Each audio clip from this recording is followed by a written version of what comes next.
सुप्रभात बच्चों, Poddar group of education की ऑनलाइन क्लास में आपका स्वागत है, अभिनंदन है। हम बात कर रहे थे विभिन्न अवधारणाओं के बीच में न्याय की, और न्याय में हमने जहां भारतीय विचारकों ने राजनीतिक चिंतन में जिसे धर्म को न्याय माना है, उसी अनुसार परंपरा और प्राचीन जो दर्शन है उसमें सद्गुणों को न्याय मानिए। किसको मानिए?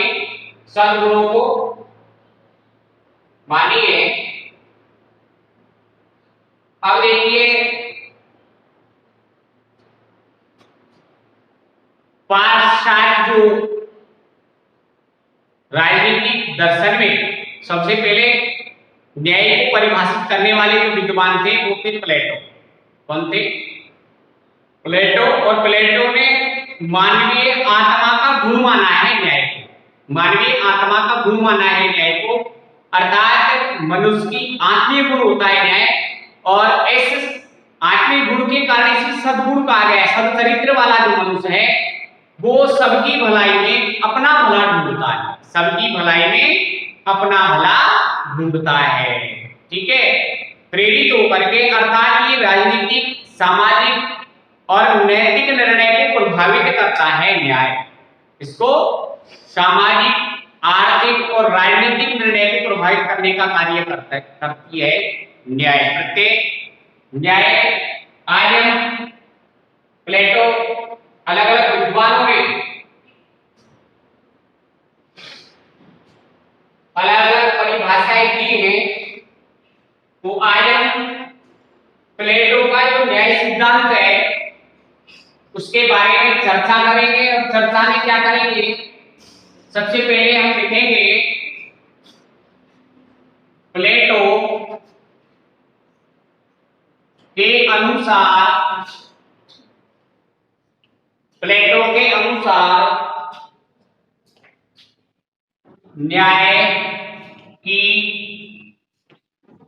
परिभाषा। देखो, प्लेटो के अनुसार न्याय की परिभाषा, प्लेटो कहता है प्रत्येक मनुष्य को अपना निर्दिष्ट कार्य करते हुए दूसरे के कार्यों में हनन ना करना ही न्याय है। क्या कहता है? प्रत्येक मनुष्य को अपना निर्दिष्ट, प्रत्येक मनुष्य को अपना निर्दिष्ट कार्य करते हुए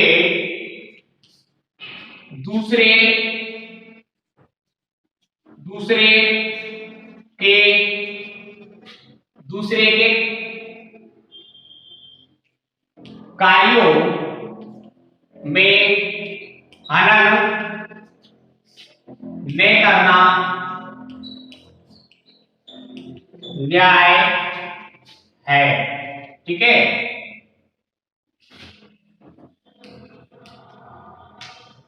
न्याय है। क्या है? प्रत्येक मनुष्य को अपना निर्दिष्ट कार्य करते हुए दूसरे के कार्य में हनन न करना क्या है? न्याय है। ये प्लेटो कह रहा है। कौन कह रहा है? प्लेटो प्रत्येक व्यक्ति को अपना निर्दिष्ट कार्य करना और दूसरे के कार्य में हस्तक्षेप न करना न्याय है। तो ये हुई इसकी परिभाषा। अर्थात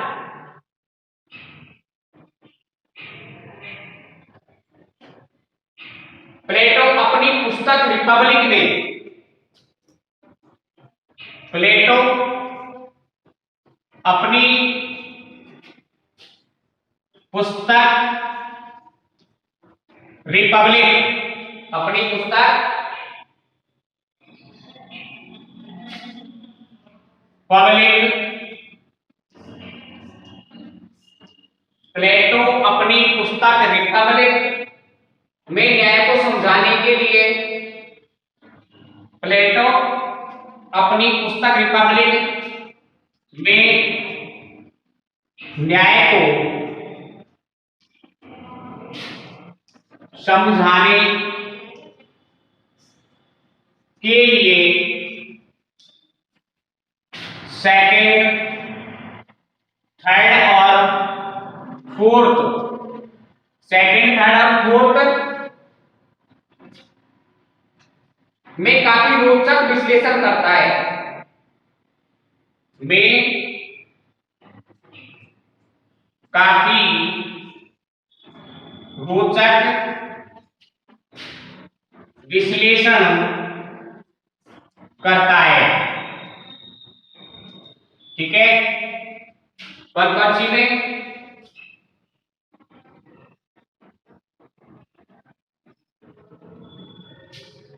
वह सबसे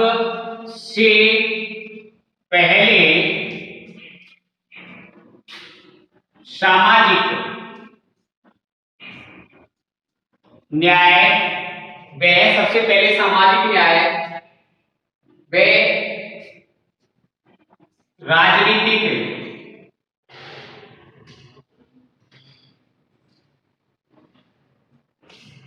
सामाजिक न्याय व राजनीतिक न्याय को व्यक्तिगत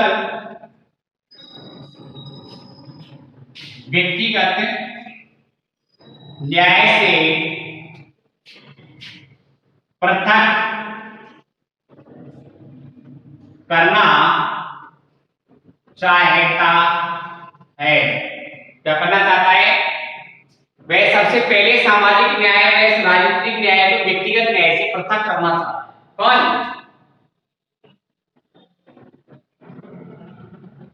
इसके बारे में युधिष्ठिर लिखता है,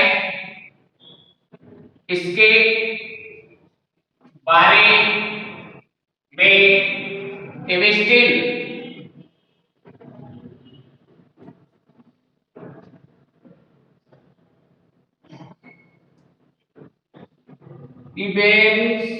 इवेंस्टीन क्या लिखता है? इवेंस्टीन जो है वो लिखता है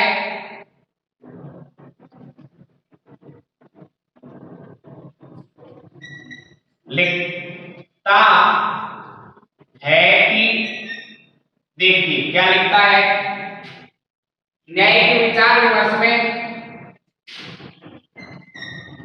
न्याय के विचार विमर्श में, न्याय के विचार विमर्श में प्लेटो के, न्याय के विचार विमर्श में प्लेटो के राजनीतिक दर्शन के, प्लेटो के राजनीतिक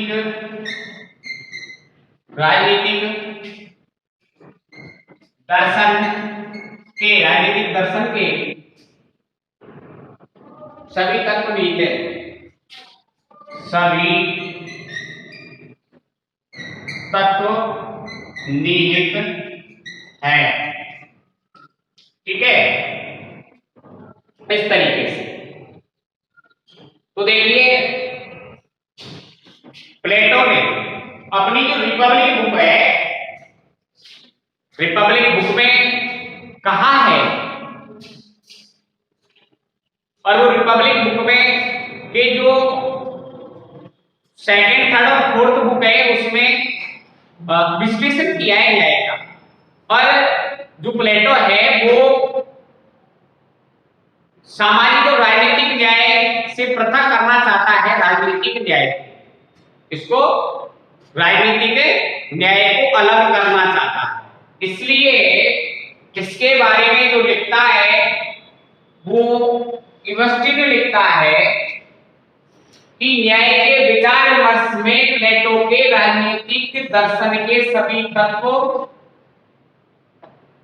मिलते हैं या निहित है, सभी तत्व राजनीतिक दर्शन के सभी तत्व, प्लेटो के राजनीतिक दर्शन के सभी तत्व निहित है। ठीक है, एक बार आप ध्यान से सुन ले, प्लेटो के अनुसार न्याय क्या होगा? प्रत्येक मनुष्य को अपना निर्दिष्ट कार्य करते हुए, प्रत्येक मनुष्य को अपना निर्दिष्ट कार्य करते हुए दूसरे के कार्यों में हनन ना करना ही क्या कहलाती है? न्याय कहलाती है। आपसे पूछे प्लेटो ने न्याय को कौन सी बुक में परिभाषित किया अच्छे से, तो आप बताओगे रिपब्लिक में परिभाषित किए। रिपब्लिक की कौन कौन सी बुक है? सेकंड, थर्ड और फोर्थ बुक है जिसमें इसने न्याय को परिभाषित किया है। और एगस्टीन कहता है कि प्लेटो के न्याय के विचार विमर्श में सभी राजनीतिक दर्शन नीत होता है। क्या कहता है एगस्टीन? न्याय के विचार विमर्श में प्लेटो के राजनीतिक दर्शन के सभी तत्व निहित होते हैं। राजनीतिक दर्शन के सभी तत्व निहित होते हैं। अब देखिए आगे क्या कहना चाहता है प्लेटो। इसको आप शॉर्ट स्क्रीन ले लें, उसके बाद मिटा देंगे।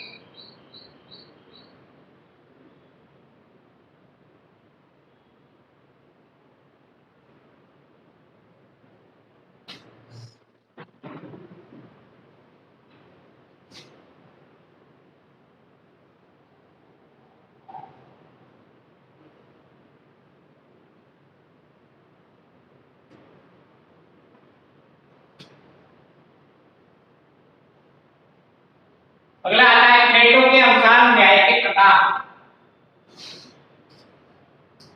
प्लेटो के अनुसार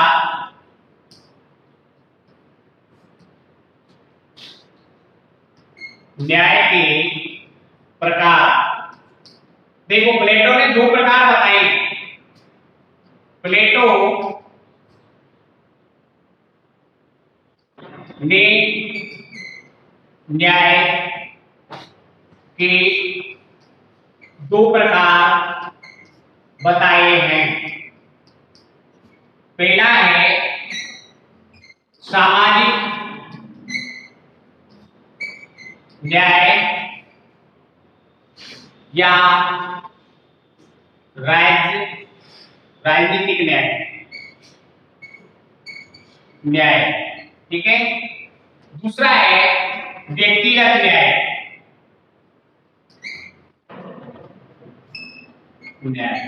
कितने रूप बताए? न्याय के दो रूप बताए। कितने? प्लेटो के अनुसार न्याय कितने प्रकार की होती है? दो रूप बताए न्याय के। एक तो है सामाजिक न्याय या राज्य न्याय, दूसरी है व्यक्तिगत न्याय, ठीक है। प्लेटो ने दो रूप बता दिए न्याय के, एक व्यक्तिगत और दूसरा सामाजिक या राज्य से संबंधित न्याय, ठीक है। व्यक्तिगत या राज्य से सामाजिक न्याय या राज्य से संबंधित न्याय, ठीक है। राज्य से संबंधित न्याय, व्यक्तिगत, दो रूप बता दिए।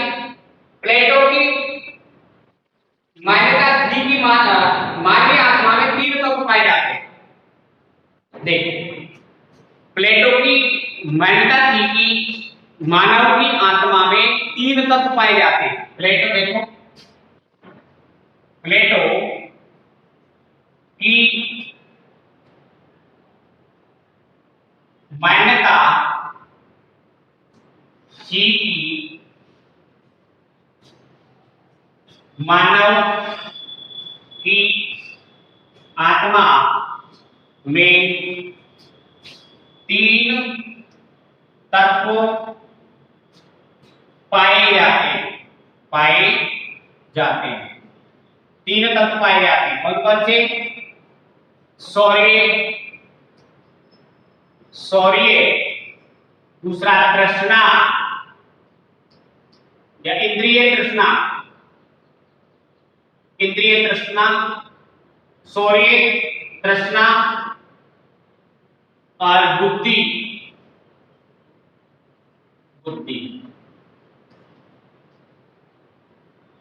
शौर्य, तृष्णा और बुद्धि, इन तीन तत्वों के आधार पर मानव की आत्मा में तीन तत्व पाए जाते हैं। कौन कौन से? बुद्धि, तृष्णा और शौर्य। बुद्धि, तृष्णा और शौर्य के आधार पर प्लेटो ने न्यूनाधिक मात्रा में सभी व्यक्तियों में सभी तत्व पाए जाते हैं, लेकिन जिसकी अधिकता होती है उसे उसी क्या बना दिया? वर्ग में रख दिया गया। इन तीन तत्वों के आधार पर इन तीन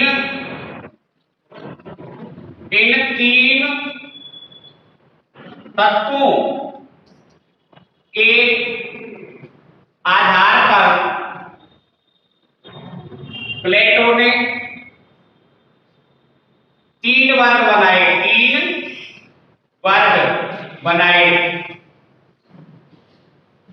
जिसमें 3 वर्ग कौन कौन से हैं? शासक वर्ग, बुद्धि जिसमें अधिक है उसको क्या रख दिया? बुद्धि है, बुद्धि वाला तत्व जिसमें अधिक है उसे किसमें रख दिया? शासक वर्ग में। नंबर 2, जिसमें शौर्य तत्व की अधिकता है उसे सैनिक वर्ग में रख दिया, सैनिक वर्ग। इसमें क्या है? शौर्य तत्व की प्रधानता। नंबर 3, उत्पादक वर्ग क्या रखा?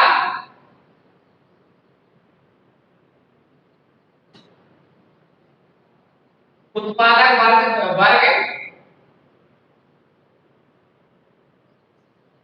या सहायक वर्ग। इस तरीके से मानव की आत्मा में 3 तत्व पाए जाते हैं, शौर्य, बुद्धि और तृष्णा। इन शौर्य और बुद्धि तृष्णा के आधार पर 3 वर्ग बना दिए समाज में। एक शासक वर्ग जिसमें बुद्धि की अधिकता होती है, उसी शासक वर्ग में बुद्धि वाले तत्व की अधिकता हुई, उन व्यक्तियों को शासक वर्ग में रख दिया गया। जिसमें वीरता और साहस यानी शौर्य की मात्रा अधिक पाई जाती है, उन्हें सैनिक वर्ग में रख दिया